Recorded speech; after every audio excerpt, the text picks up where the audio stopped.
They're capable with a range of observatory-type instruments, satellites, the WISE data, in this case what they call the Linear, a pair of robotic telescopes in New Mexico that scan the skies for near-Earth asteroids.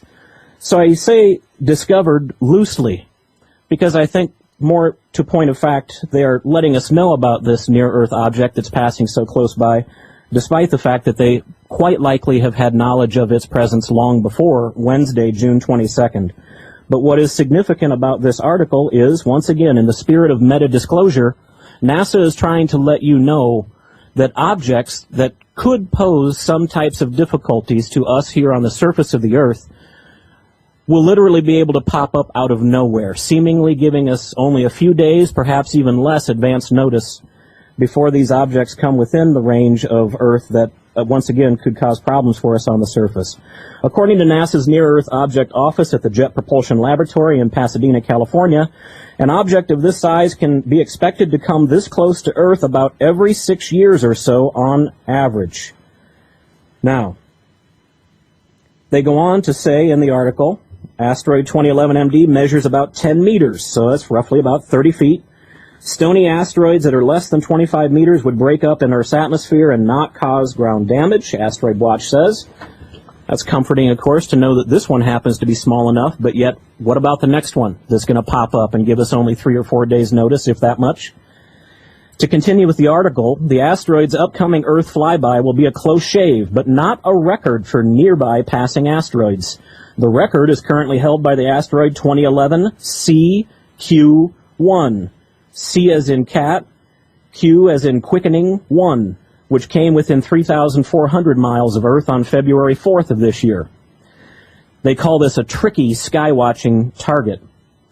For several hours prior to its closest approach, 2011 MD will be visible in moderately large amateur telescopes, but despite its close approach, actually seeing this asteroid will not be an easy task. I'm going to skip farther down along the article to hit the other point of meta-disclosure that's being included. Falls under the section that's subtitled History of Near-Earth Asteroids. On October 28, 1937, German astronomer Karl Reinmuth, living 1892 to 1979, accidentally photographed the long trail of a fast-moving asteroid. 2 nights later, this asteroid passed within 460,000 miles of Earth. Reinmuth named it Hermes, after the Olympian god of boundaries and travelers. Since the vast majority of asteroids, so far numbering over 210,000, congregate between the orbits of Mars and Jupiter, astronomers at that time felt that Hermes' very close approach was an outstanding exception. Remember, astronomers at that time. The following quote, astronomers of the day were somewhat biased, explained NASA asteroid scientist Paul Chodas, sorry if I'm mispronouncing your name. They had convinced themselves that collisions were too rare to consider. Since then, astronomers have learned that asteroids can make very close approaches to Earth with far greater frequency than previously thought. Asteroid 2011 MD's Monday pass is a prime example of such. Here's where we get to some meta-disclosure again, folks. Be ready to read between the lines, although your humble host will restate it quite overtly. Of the 8,099 near-Earth objects that have been discovered, and keep in mind, 2011 MD, the one that's coming to us tomorrow morning, was only discovered less than 5 days ago. So among the 8,099 that have been discovered, about 827 of them are asteroids with a diameter of approximately a half mile or larger. About 1,236 of these near-Earth objects have been classified as potentially hazardous asteroids, or in their nomenclature, the acronym PHAs. NASA currently plans to launch a probe to visit one of these potentially dangerous near-Earth objects and return samples of the asteroid to Earth. More of the meta-disclosure begins right now, folks, because what do they call this mission, this probe that they plan to launch? That mission will launch the OSIRIS-REx asteroid probe in 2016 to rendezvous with the space rock 1999 RQ-36 in the year 2020. The target asteroid is 1,900 feet, that's 580 meters wide, and has a 1 in 1,800 chance of hitting Earth in the year 2170, and a 1 in 1,000 chance of slamming into us in the year 2182. Those words, not those of your humble host, those of the author, slamming into us, chance 1 in 1,000 and 2182. The author, Joe Rao, once again, sorry if I'm mispronouncing the name, serves as an instructor and guest lecturer at New York's Hayden Planetarium. He writes about astronomy for the New York Times and other publications. He is also an on-camera meteorologist for News 12 Westchester, New York. Now, the meta message. First, what is the name of that mission? It is OSIRIS-REx. If you are not familiar with what that means, first, do a Google search for Osiris, O-S-I-R-I-S, and you'll find Osiris's place in history, in ancient culture, some of which has been occulted over time. And the second half of the title of this mission is REx, R-E-X. Those of you who already have some basis in the Latin language understand that that means king. They've named this mission Osiris the King. Now, I turn my attention to some of their previous disclosure on this subject, dated May 25th, 2011. This comes from NASA.gov. It's a media advisory. NASA to announce new planetary science mission. Dateline, Washington. NASA will host a media teleconference at 4:30 p.m. Eastern Daylight Time on Wednesday, May 25th, to discuss the selection of a future science mission that will usher in a, and I add emphasis here, new era in planetary exploration. Once again, I'm quoting directly from the media release. The emphasis is that of your host. Will usher in a new era in planetary exploration. Although the stated objective of this mission is to send a probe near an asteroid, in their own release they describe this as a new era in planetary exploration. Jim Green, director for NASA's Planetary Science Division mission in Washington, and other officials will take reporters' questions during the teleconference.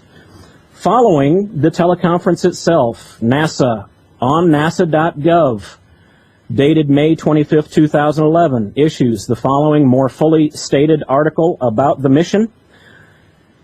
The title is NASA to launch new science mission to asteroid in 2016. I read from the first paragraph. NASA will launch a spacecraft to an asteroid in 2016 and use a robotic arm to pluck samples that could better explain our solar system's formation and how life began. The mission, called Origins Spectral Interpretation Resource Identification Security Regolith Explorer, or made into acronym form, OSIRIS-REx, Osiris the King, will be the first U.S. mission to carry samples from an asteroid back to Earth.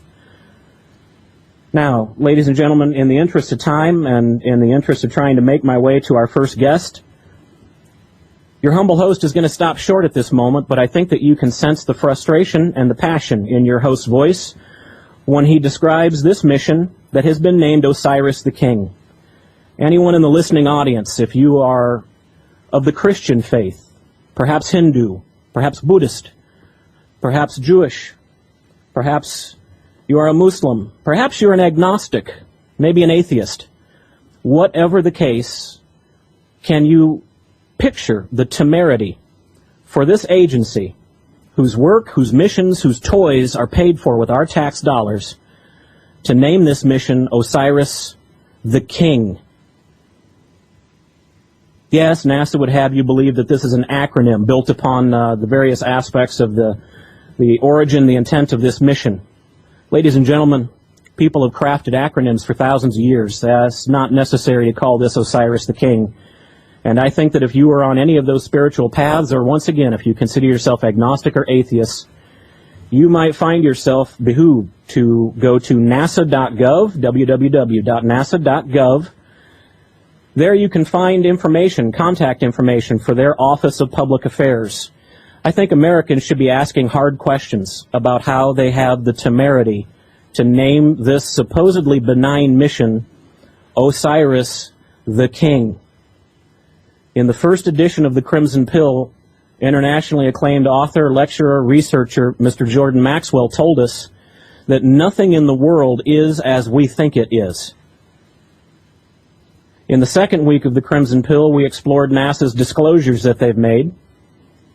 Most of them meta-disclosures, but the trail of evidence is unmistakable nonetheless.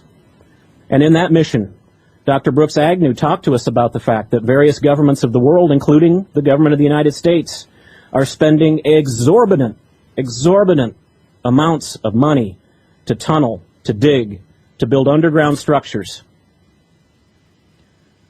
We also know of an endless chain of times and events in the course of this nation's history where the public has been misled or simply allowed to remain uninformed about topics, about subjects, about events that can affect us all. And yet, such knowledge held in the hands of the few is held dangerously, yes, held guardedly, yes, and held quietly nonetheless, despite its negative impact upon us.